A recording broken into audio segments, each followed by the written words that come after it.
Buddy, go ahead and get your hands raised.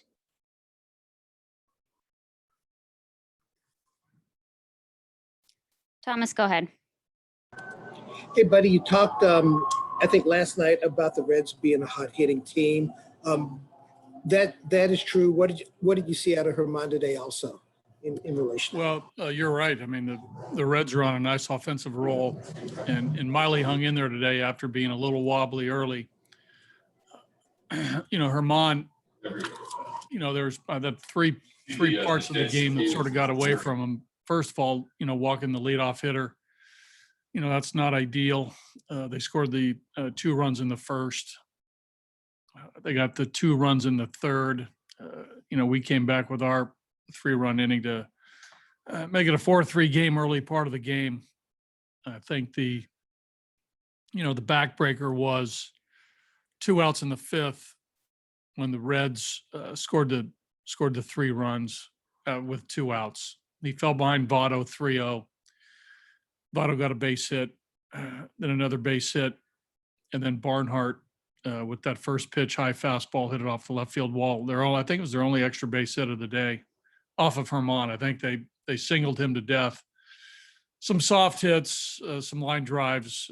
Herman's stuff was solid. There was too many balls, I think, in and around the middle part of the play where they were able to get the bat to the ball. He competed hard. It got away from there his last inning with the walk to Miley, and then he didn't set his feet on that little comebacker from India. That was a grave mistake from Herman.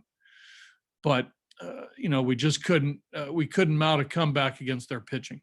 Miley went 7 with an assortment of off-speed stuff, a lot of change-ups, and we just couldn't really conquer the soft stuff today from Miley.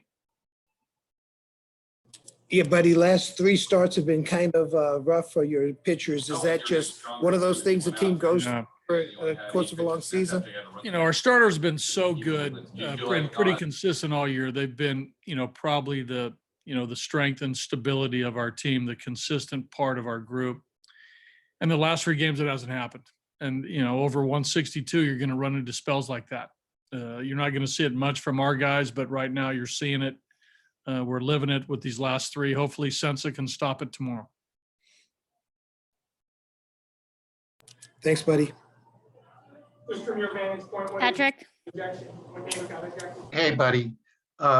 Herman had been so good over, I think, his last 6 starts, a sub-2 ERA.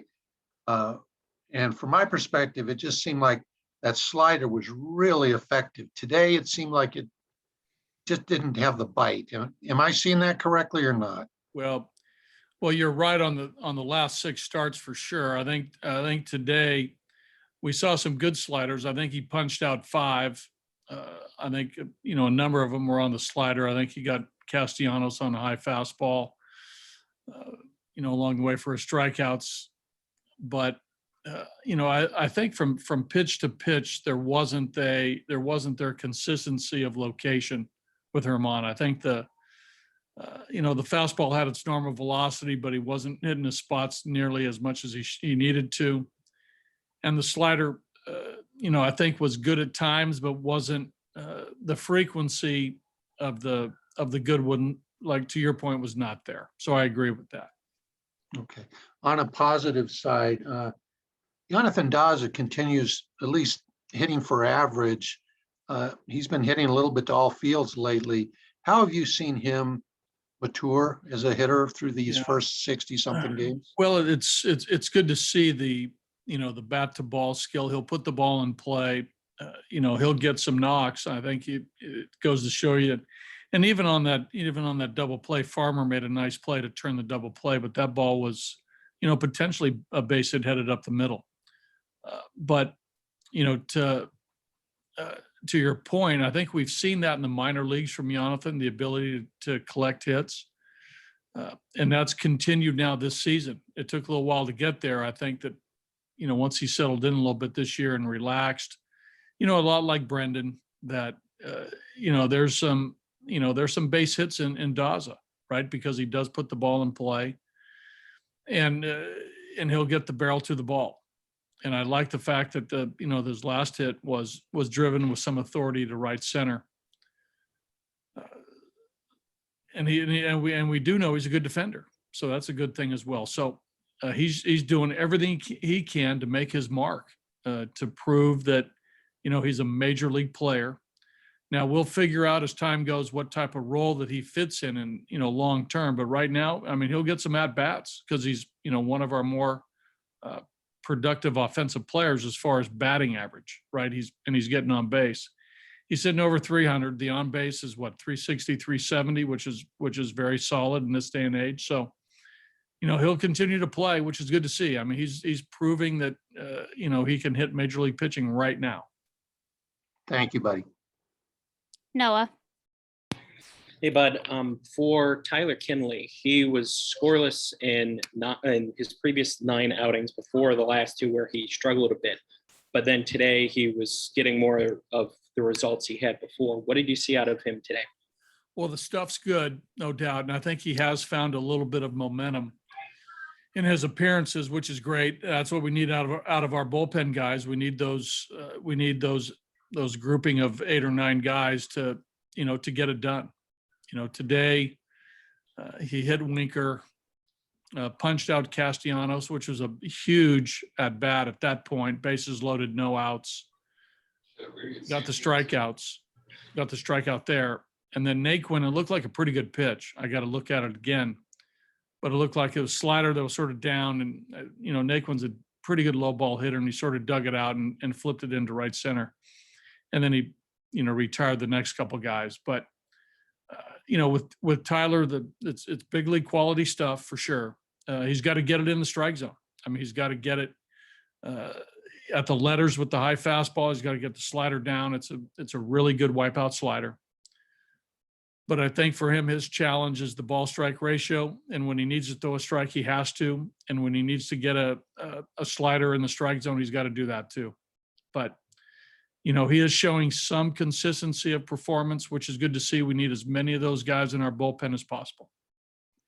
And then lastly, for me, the 3 runs that the Rockies had today, they were all in the bottom of the lineup there in the 2nd inning. What did you like out of those guys today? Well, big hit by Diaz with the hard ground ball down the line. Connor got a base hit that scored a run. But our guys I think they had the right approach against Miley. He's been good, and he's sort of a different type of pitcher that guys see, here in the modern era. It's a lot of soft, it's a lot of changeups, it's a lot of balls, thrown at 83, 84 miles an hour with movement, and a little bit of a cutter in on the hands to the right-handed hitters. And you don't see that style of pitcher a lot in the big leagues in this day and age, but our guys had the right approach. In that inning, we got some guys on base, and we got a couple of big hits. We got a break, no doubt, when the ball went through Suarez off the bat of Fuentes. But overall, that we got some guys on base. We got a big hit from Diaz. We bunched some hits together, and we got to do that more often and not just one inning. Thank you very much. Larry Patrick. Yes, buddy. Here's 60-some games into the season, and starting pitching has normally been pretty good, except for the last several games here. But the hitting on the road still seems to be a big problem. It's got to be frustrating for you, the hitting coaches and such. What do you say at this time of the year when you're still struggling so much on the road? You're right, Larry. It's frustrating for everybody. Not only the coaches and I, but the players mostly. Right. The players have a great deal of pride, Larry, and they have a great deal of professionalism and a great deal of intent each and every day to get the job done. I said it earlier this morning that the work continues to be done early in the morning. Guys were here at 10:30, 11 o'clock in the cage, trying to get it done. And there's today's lineup, we had a group of a lot of young players as far as service time. Going against an experienced pitcher, and that guy they beat us. He pitched well, and we couldn't get it done against him. And it's a great learning experience for a lot of our lesser service time players going through this. It's frustrating for Trev and Crone, who have a little bit of service time, but the Rogers, the Fuentes, Connor Jove, Hampson, Daza, Diaz, those guys they'll continue to learn each and every day this year as they experience games at home and on the road. And hopefully by September, we'll see marked improvement in this. And that's our expectation.